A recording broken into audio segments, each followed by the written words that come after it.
Suite au clash du 18 juin entre Patrick Cohen et Rachida Dati dans cet avou, Cyril Hanouna s'est emparé de l'histoire sur son compte X.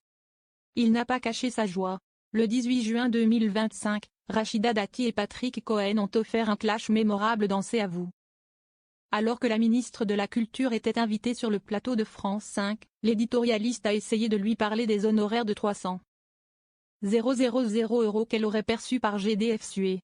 Mais ce sujet n'a pas du tout plu à la concernée. Sortant instantanément les griffes, elle a contre-attaqué en évoquant les accusations de management brutal évoquées par plusieurs ex-collaborateurs dans un papier de Mediapart. Ce clash est déjà culte. Et pour cause. Pendant plus de 10 minutes, les téléspectateurs ont assisté à une passe d'armes mémorable.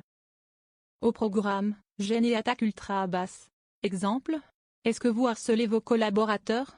Est-ce que vous êtes désagréable avec les gens avec qui vous travaillez? C'est affirmé dans une enquête, a lancé la maire de Sora, très vindicative. Survoltée, elle a ensuite attaqué Anne-Elisabeth Lemoine. Elle lui a notamment lancé « Il paraît que vous pleurez toute la journée ». Tout ce qu'on aime. Le clash entre Rachida Dati et Patrick Cohen déjà mythique. Pape d'éclats en tout genre, Cyril Hanouna n'a bien sûr pas pu s'empêcher de s'immiscer dans celui-ci. Cette semaine, l'ex-présentateur de TPMP a été remplacé par Jean-Marc Morandini dans On marche sur la tête, sur Europe 1. Ce retour par la petite porte a d'ailleurs également provoqué une sacrée polémique. Mais là n'est pas le sujet.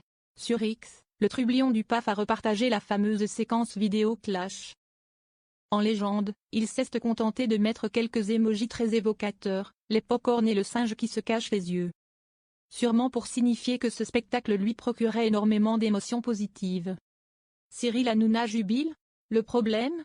En commentaire de sa publication, le roi déchu de C8 a récolté pas mal de commentaires de haine. Plusieurs internautes ont profité de l'occasion pour lui dire qu'il n'était plus rien, qu'il jubilait ou qu'il était pitoyable, ou minable.